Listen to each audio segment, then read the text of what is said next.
So இப்படிப்பட்ட ஒரு ஒரு ஒரு குற்ற சூழல் நிறைந்த இடத்தில் இருப்பவருக்கு த்ரெட் இருக்குங்கிறத முன்கூட்டியே தெரிஞ்சுதான் இவருக்கு பாதுகாப்பு தரோம்னு சொல்லியிருக்காங்க. ஆனா அவர் தான் வேண்டாம்னு சொல்லி தவிர்த்திருக்கிறார். குடியிருப்புகள் நிறைந்த பகுதி, சின்ன இடம். அதுக்குள்ள கொண்டு போய் நீங்க இடம் வைக்கிறதுக்கு அரசு அனுமதிக்கிறதுக்கு தயாராக இருந்தாலும் அங்க இருக்கக்கூடிய சூழல் ஒத்து வரலங்கிறது தான் பிரதானமான பிரச்சனை. ஆனா அவர்கள் மணிமண்டபம் கட்டுவதற்கு அனுமதி கொடுத்தாங்க. நாம பொதுவா ஒரு பழமொழி சொல்லுவோம், ஆடு நனையுதேன்னு சொல்லி ஓநாய் கவலைப்பட்டது என்று. நான் என்ன சொல்றேன்னா, ஆடு நனையுதே என்று இந்த ஆடு கவலைப்பட வேண்டிய ஒரு, இப்போ ஓநாயை விட கொடியதா இந்த ஆடு இருக்குது.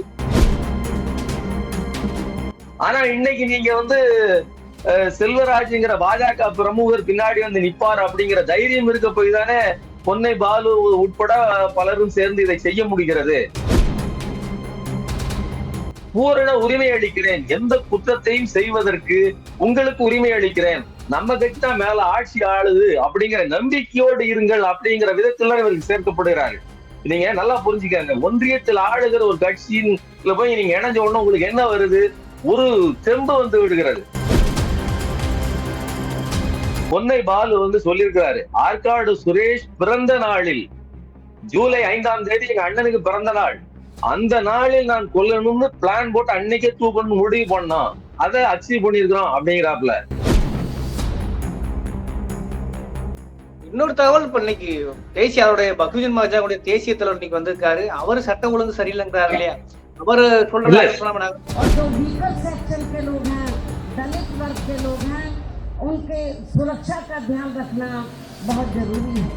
வாய் இருக்குதுங்கிறது, சீமானை பொறுத்தவரையும் வாய் இருக்குதுங்கிறதுக்காக எதை வேண்டுமானாலும் பேசுவார். நாம கள்ளக்குறிச்சி விவகாரத்திலே பார்த்தோம் இல்லையா, அதாவது எஸ்சி எஸ்டி பிரிவை சேர்ந்தவரும் அந்த பாஜக இருக்கிறாரு, நாயுடுங்கிற நபரும் பாஜக தொடர்பு உடையவரா இருக்கிறாரு. அப்போ எந்த காஸ்ட் அப்படிங்கிறது அடிப்படை இல்லாமல் ரவுடிகளை மொத்தமாக தங்கள் பக்கம். பாஜக தலைவர் அண்ணாமலை மற்றும் அமர் பிரசாத் ரெட்டி இவர்களுக்கும் மிக நெருங்கிய தொடர்பு, அங்க இருக்கக்கூடிய ஹரிஷ் அப்படிங்கிறவருக்கு இவருக்கு நெருங்கிய தொடர்பு இருக்கு.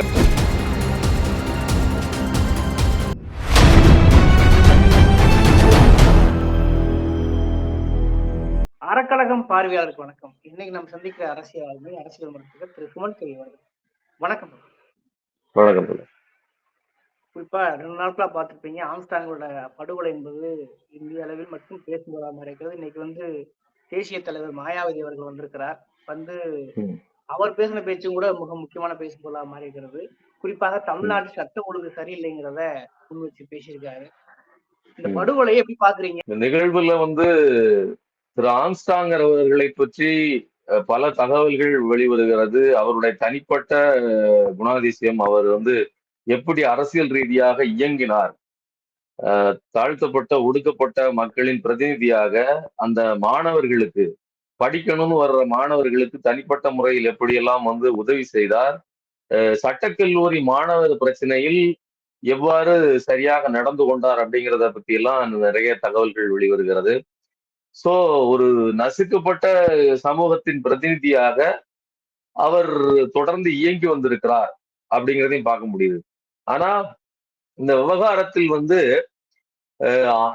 ஆருத்ரா நிதி மோசடி நிறுவனத்துக்கு எதிராக அந்த நிறுவனத்திடமிருந்து பணத்தை பெற்றுக் கொடுப்பதில், பாதிக்கப்பட்ட தரப்புக்கு பணத்தை பெற்றுக் கொடுப்பதில் அதுல 2 தரப்பு இருந்திருக்காங்க. அவர்களுக்குள் யார் இதை வாங்கி கொடுப்பது அப்படிங்கிற அந்த பிரச்சனையில் இவர் கூடுதலாக அந்த மக்கள் பக்கம் நின்று வேலை செய்தார் அப்படின்னு சொல்லப்படுகிறது. அதனால ஏற்பட்ட முரண்பாடு காரணமாக ஆற்காடு சுரேஷ் அப்படிங்கிற நபர் ஏற்கனவே கடந்த வருடம் கொல்லப்பட்டிருக்கார். இந்த கொலையில் இவருக்கு சம்பந்தம் இருக்குன்னு சொல்லப்படுது. இவரால் தனக்கு அச்சுறுத்தல் இருக்கிறது அப்படின்னு சொல்லி இந்த கொலையை நிகழ்த்தியதாக அவருடைய தம்பி பொன்னை பாலா அப்படிங்கிறவரு வாக்குமூலம் அளிச்சிருக்காரு. அது போக 11 பேர் இந்த கொலை வழக்கில் கைது செய்யப்பட்டிருக்காங்க. இதுல குறிப்பான விஷயம் அப்படின்னு பார்த்தோம்னா இந்த ஆருத்ரா நிதி நிறுவனம் அப்படிங்கிறது தான் மையமான பிரச்சனை. ஏற்கனவே நமக்கு தெரியும் 2500 கோடி அளவிற்கு பெரும் பணத்தை, மக்கள் பணத்தை வாரி சுருட்டியது இந்த ஆருத்ரா நிதி நிறுவனம். இந்த மோசடியில் வந்து பாஜக தலைவர் அண்ணாமலை மற்றும் அமர் பிரசாத் ரெட்டி இவர்களுக்கும் மிக நெருங்கிய தொடர்பு, அங்க இருக்கக்கூடிய ஹரிஷ் அப்படிங்கிறவருக்கு இவருக்கு நெருங்கிய தொடர்பு இருக்கு அப்படிங்கறத நாம தொடர்ந்து பேசிட்டு இருந்திருக்கிறோம். சோ இந்த கனெக்ஷன்ல தான் வந்து குறிப்பா வந்து பாஜக பிரமுகர் ஒருவர் இந்த கொலையில பங்கு பெற்றிருக்கார். செல்வராஜ், திருநின்ற ஊரை சேர்ந்த செல்வராஜ் அப்படிங்கிற நபர் இந்த கொலை சம்பவத்தில் பொன்னை பாலாவோடு சேர்ந்து இயங்கி இருக்கிற அந்த 11 பேர்ல வந்து செல்வராஜ் அப்படிங்கிற நபரும் குறிப்பிட்ட நபர். அது போக வந்து பாஜகவை சேர்ந்த அஞ்சலை அப்படிங்கிற நபரும் இதுல பங்கு பெற்றிருக்கிறார்கள். சோ இந்த விவகாரத்தில் இதுதான் வந்து நமக்கு கிடைத்திருக்கிற தகவல். இதோட முக்கியமான விஷயம் என்ன அப்படின்னா, இவர் கொலை நடந்த உடனேயே பல திசைகளில் இருந்தும் எல்லோரும் எல்லாத்துக்குமே ஒரு பதட்டம். ஏன்னா ஒரு முக்கியமான தேசிய கட்சியினுடைய பகுஜன் சமாஜ் கட்சியினுடைய மாநில தலைவர், ஒரு கட்சியின் மாநில தலைவருக்கே இங்க வந்து ஒரு பாதுகாப்பு இல்லாத ஒரு நிலை இருக்கிறதே அப்படிங்கிற எண்ணம் எல்லோருக்குள்ளேயும் பொதுவா வருகிறது தான். ஆனா இத அவசரமாக வந்து பேசியவர்கள் எல்லாம் என்ன சொன்னாங்க அப்படின்னா, இதுதான் திராவிட மாடலா அப்படி இப்படின்னு இந்த வார்த்தைகளை வச்சுக்கிட்டு ஒருத்தன் வாரான் அப்படின்னாலே, மிக வேகமாக வரான் அப்படின்னாலே அவன் வந்து பாஜக ஆதரவாளனாக இருக்கிறான் அப்படிங்கறத நம்மளால புரிஞ்சுக்கிட முடியுது. அவர்கள் வந்து எந்த பிரச்சனை, அதாவது ஒரு ஒரு ஏரியாவில பஸ்ல பஞ்சர் ஆயிட்டா கூட அதுக்கு வந்து மொத்த அரசையும் குறை சொல்கிற நபர்களாக அவர் இருக்கிறார்கள். ஆனா பிரச்சனை என்ன அப்படின்னா, பாஜகங்கிற ஒரு கட்சி இந்த நாட்டுக்குள், இந்த தமிழ்நாட்டுக்குள் பரவ தொடங்கியதிலிருந்து ரவுடிகளுக்கு ஒரு சட்ட அங்கீகாரம், சட்ட பாதுகாப்பு கிடைத்தது அப்படின்னு தான் சொல்லணும். அவர்களுக்கு ஒரு பெரிய ஒரு அரண் மாதிரி அந்த கட்சி இருக்குது. அது எந்த தளத்தில் இருந்த ரவுடிகளா இருந்தாலும் சரி. இப்ப இந்த இதுலயே வந்து 2 தரப்பா சொல்றாங்க. நாயுடுன்னு ஒருத்தர் வந்து வட சென்னையில் மிகப்பெரிய ரவுடியாக இருந்தவர், அவரையும் குறிப்பிடுறாங்க. இன்னொன்னு இந்த செல்வராஜ் என்கிற நபர் வந்து பாஜகவின் SC/ST பிரிவை சேர்ந்தவர். அப்போ இப்படி, அதாவது SC/ST பிரிவை சேர்ந்தவரும் அந்த பாஜகவெல்லாம் இருக்கிறாரு, நாயுடுங்கிற நபரும் பாஜக தொடர்பு உடையவரா இருக்கிறாரு. அப்போ எந்த காஸ்ட் அப்படிங்கிறது அடிப்படை இல்லாமல் ரவுடிகளை மொத்தமாக தங்கள் பக்கம் ஈர்த்து கொள்ளுகிற ஒரு கட்சியாக இந்த பாஜக இருக்கிறது. அப்போ குற்றமும் பிரச்சனைகளும் இவர்கள் சார்ந்ததாகவே இருக்குது. அதனாலதான் அவசரமாக ஓடி வந்து அரசை குறை சொல்லுவதில் கவனம் செலுத்துகிறார்களே தவிர தங்களுடைய குறையை, குற்றத்தை மறைக்கிற வேலையை செய்கிறார்கள் அப்படிங்கறத நாம அதுல பார்க்க வேண்டியிருக்கு. இதுல இன்னைக்கு சீமான் வந்து பேசியிருக்காரு, இது வந்து சட்ட ஒழுங்கும் கெட்டு போச்சு, 130 நாட்களும் 31 கொலைகளுக்கு மேல வந்து நடந்திருக்கு, அரசு என்ன செய்யுதுன்னு தெரியலன்னு இருக்காரு.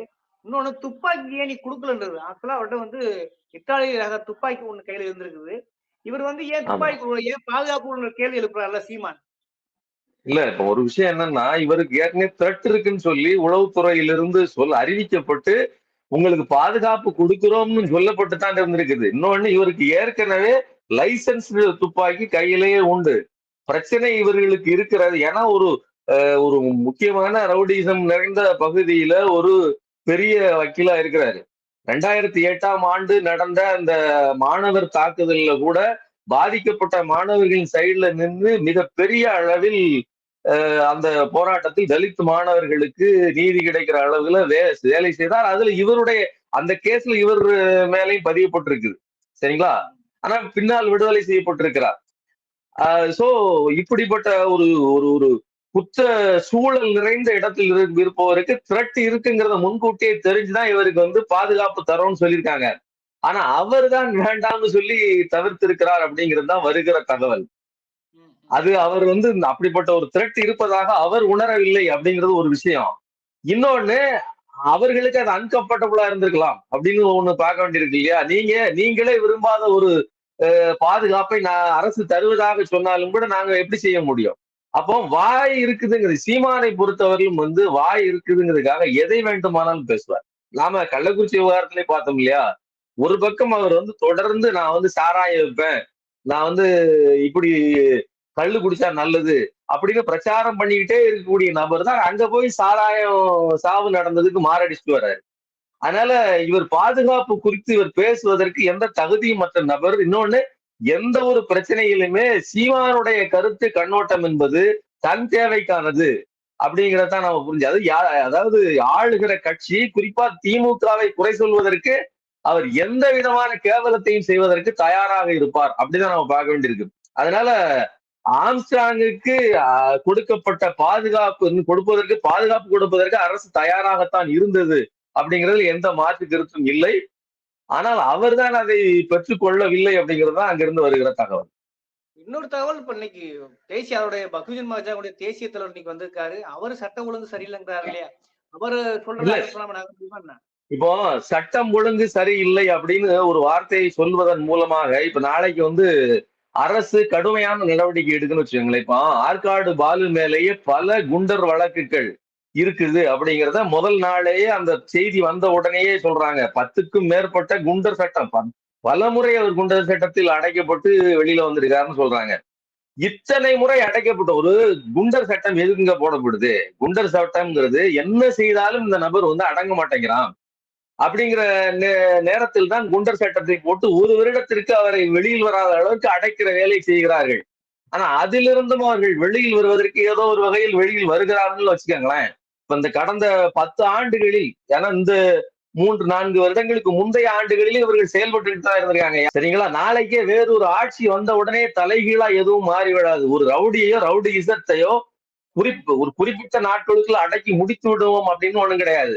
ஒருவேளை அரசே இந்த பிரச்சனையை காரணம் காட்டி நாளைக்கு என்கவுண்டர்னு பட்டுன்னு அடிக்குன்னு வச்சுக்கோங்களேன், போலீஸுக்கு முழு சுதந்திரம் கொடுத்து 4-5 ரவுடிகளை போட்டு தள்ளுறாங்கன்னா, இதே ஊடகத்தில் நின்று இதுதான் மறுபடியும் இதே திராவிட மாடல்ங்கிற வார்த்தையை வச்சுக்கிட்டா இதுதான் திராவிட மாடலா, இதுதான் மனித உரிமை பற்றி அப்ப பேசுவாங்க. அப்புறம் நிறைய பத்திரிகையாளர்கள், மூத்த பத்திரிகையாளர்கள்லாம் கண்ணை உருட்டி மனித உரிமைக்கு இது பாதுகாப்பு அச்சுறுத்தலானது, இப்படியெல்லாம் நீங்கள் எடுத்ததுக்கெல்லாம் ஒருத்தர் என்கவுண்டர் பண்ணக்கூடாது, சுடுவதால் பிரச்சனை தீர்ந்து விடாது, கொல்வதனால் தீர்ந்து விடாது, அவர்களை திருத்துவதற்கு நீங்கள் ஜெயில அடைக்கணும் அப்படின்னு சொல்லி நமக்கு, அதாவது ஒரு பக்கம் வாசிச்சா பரவாயில்ல, இவர்கள் எந்த திசையில் வேண்டுமானாலும் பேசுவதற்கு இவர்கள் வாய் தயாராக இருக்கிறது அப்படிங்கறதுதான் பிரச்சனை. அதனால இன்னொரு விஷயம் நாம என்ன பார்க்க வேண்டியிருக்குன்னா, இப்போ சட்டம் ஒழுங்கு அப்படிங்கிற விவகாரத்தில் ஒரு பிரச்சனை நடக்குதுங்க, நடந்து 24 hours கூட கிடையாது, அதை விட துரிதமான வேகத்தில் இந்த விசாரணை முடுக்கி விடப்படுகிறது. அது மட்டும் இல்லாம கொலை செய்த கும்பலே சரணடையுது. ஆனா பல பேர், அதாவது திருமாவளவனாக இருந்தாலும் சரி, அல்லது பகுஜன் சமாஜ் கட்சியை சேர்ந்த மாயாவதி அவர்களாக இருந்தாலும் சரி, எல்லாரும் என்ன சொல்றாங்கன்னா உண்மையான குற்றவாளிகள் அப்படிங்கிற ஒரு வார்த்தையை பயன்படுத்துகிறார்கள். குற்றவாளி, ஆமா, இப்ப உண்மையான குற்றவாளிகள்ங்கிறது என்ன அடிப்படையில் சொல்றாங்க? இவர்கள் உண்மையானவர்கள் இல்லை அப்படிங்கிறது என்ன அடிப்படையில் நமக்கு புரியல. இப்ப இந்த விவகாரத்தை நாமளுமே என்னவா புரிஞ்சுக்கிட வேண்டியிருக்குன்னா, அரசு வேகமா வேலை செய்யுது, அது நமக்கு தெரியுது. இன்னொன்னு, போலீஸ் இயங்குது, போலீஸும் ஒரு பதிலை சொல்கிறது. நாங்க லாஜிக், அதாவது ஒரு குற்றத்தின் பின்னணியில் இருக்கக்கூடிய அந்த தொடர்புகளை வைத்துத்தான் இதை நான் ஆராய்ச்சி பண்ணி பாக்குறோம். இன்னொன்னு, அந்த குறிப்பிட்ட நபர் பொன்னை பாலு சொல்லியிருக்கிறாரு, ஆற்காடு சுரேஷ் பிறந்த நாளில் ஜூலை 5ஆம் தேதி எங்க அண்ணனுக்கு பிறந்த நாள், அந்த நாளில் நான் கொல்லணும்னு பிளான் போட்டு அன்னைக்கே தூக்கணும்னு முடிவு பண்ணோம், அதை அச்சீவ் பண்ணிருக்கிறோம் அப்படிங்கிறாப்ல. இன்னொன்னு, வெட்டப்பட்ட கட்சிக்கு இவங்க பூஜை போட்டிருக்கிறார்கள்.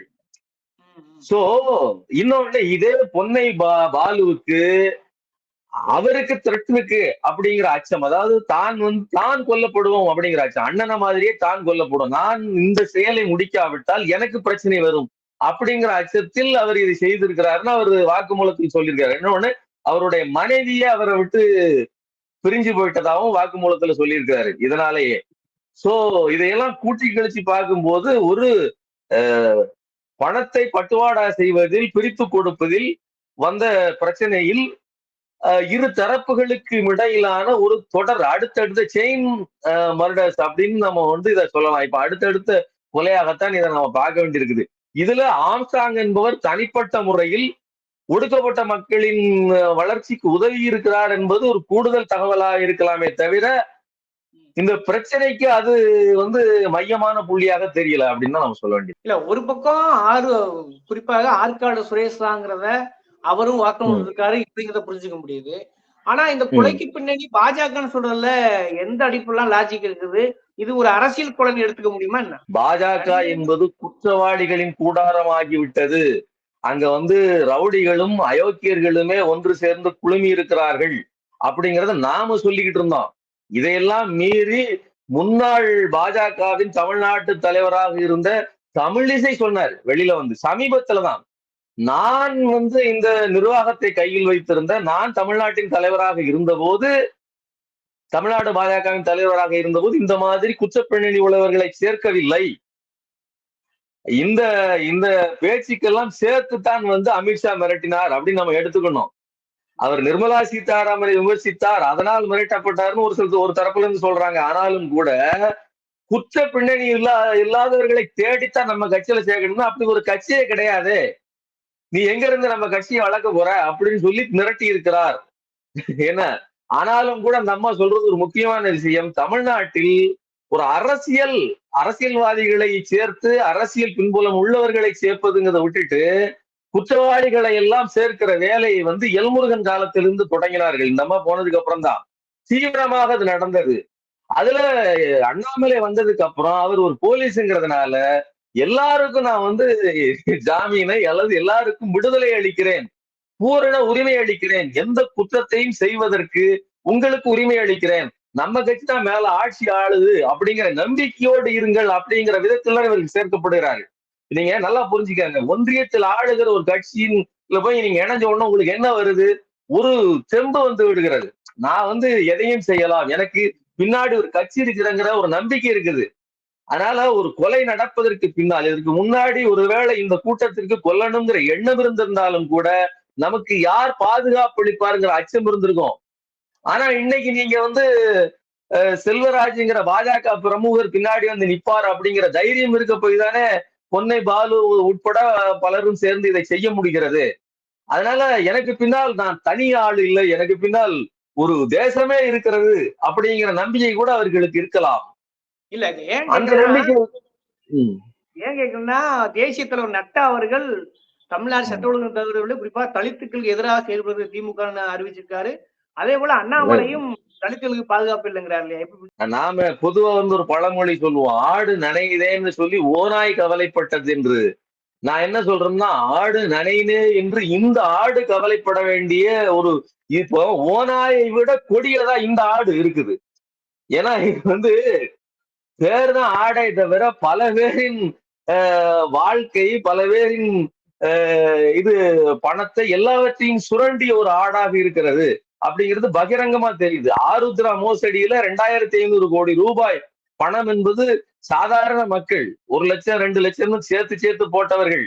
அவர்கள பல பேர் 50 பேருக்கு மேற்பட்டவர்கள் சமீப காலங்களில் இறந்து போயிருக்கிறார்கள், தற்கொலை செய்திருக்கிறார்கள் சொல்றாங்க. அப்ப இந்த அளவிற்கு ஒரு பெரிய சூழ்நிலை நெருக்கடியை உருவாக்கி இந்த ஆருத்ரா மோசடி, இதை பற்றிய தகவல்கள் இன்னும் தோண்ட வந்து கொண்டே இருக்கும். இந்த குற்ற கும்பல் வந்து பிறரை பார்த்து கையை காட்டி இங்கே சட்டம் ஒழுங்கு கெட்டுவிட்டதுன்னு பேசுவதற்கு தகுதியற்றது. உண்மையிலேயே இந்த நாட்டில் தமிழ்நாட்டில் மட்டும் இல்ல ஒட்டுமொத்த இந்தியாவுக்கும் மிகப்பெரிய த்ரெட்டாக மிகப்பெரிய அச்சுறுத்தலாக இருப்பது இந்த பாஜகங்கிற கட்சி தான். இது வந்து ஒரு பயங்கரவாத கட்சி அப்படின்னு தான் நாம முத்திர குத்த வேண்டிய இருக்குது. இன்னொரு விஷயம் என்னன்னா இப்ப அடக்கம் செய்வதிலும் ஒரு சிக்கல் ஏற்பட்டிருக்கிறது. விஜயகாந்த் தான் கொடுத்துட்டாங்க, ஏன் அரசு வந்து இங்க அனுமதிக்க மாட்டாங்க, அவங்க சொந்த இடத்துல அனுமதிக்க மாட்டாங்க ஒரு கேள்வி எழுகிறது. இன்னைக்கு அரசு வந்து தனி மண்டபம் அறிவிக்கணும்னு சொல்றாங்களே தவிர, ஆனா அவருக்கு ஏன் இல்லைங்கிற ஒரு கேள்வி பிரச்சனையா மாறி இருக்குல்ல. அவர் சொந்த இடத்துல இல்ல அவருக்கு அது முக்கியமான ஒரு விஷயம் என்னன்னா பல குடியிருப்புகள் நிறைந்த பகுதி, சின்ன இடம், அதுக்குள்ள கொண்டு போய் நீங்க இடம் வைக்கிறதுக்கு அரசு அனுமதிக்கிறதுக்கு தயாராக இருந்தாலும் அங்க இருக்கக்கூடிய சூழல் ஒத்து வரலங்கிறது பிரதானமான பிரச்சனை. ஆனா அவர்கள் மணிமண்டபம் கட்டுவதற்கு அனுமதி கொடுத்துட்டாங்க. இன்னொன்னு அவருடைய உடலை அடக்கம் செய்வதற்கும் தனியாக இடம் கொடுப்பதாக ஒத்துக்கொண்டிருக்கிறார்கள். சோ இவர்களுக்கு கொடுத்திருக்கிறது இவர்களுக்கு கொடுக்கலை அப்படிங்கிறது வந்து அங்க இருக்கக்கூடிய சூழ்நிலையை பொறுத்ததை தவிர அரசு எந்த இடத்திலையும் இந்த இந்த விவகாரம் குறித்து தவறு செய்து விட்டது அப்படின்னு சுட்டி காட்டுவதற்கு எந்த இடத்துலயுமே இவர்களுக்கு இடமே இல்லை. அவங்க கரெக்டா வேலை செஞ்சுட்டு இருக்காங்க. இன்னும் சொல்வதாக இருந்தால் கூடுதல் அக்கறையோடு தான் இந்த விஷயத்தில் கவனத்தோடு செயல்பட்டு இருக்கிறார்கள் அப்படிங்கறத தான் நாம பார்க்க வேண்டியது. இப்போதும் இல்லாத அளவுக்கு இப்போ வந்து ஒரு மாநில தலைவரே கொல்லப்பட்டிருப்பது ஒரு முதல் ஆட்சியா இருக்கு. ஆனா நாங்க அரசும் தொடர்ந்து நடவடிக்கை எடுப்பதாக சொல்றாங்க. இன்னைக்கு இடம் ஒதுக்கீடு மட்டும் உறுதி செய்யப்படுகிறது. இந்த மாதிரியான ஒரு கூர்மையான விவாதத்துள்ள அறக்கலத்துக்காக நேரம் ஒதுக்க முடியாது. நன்றி தோழர்.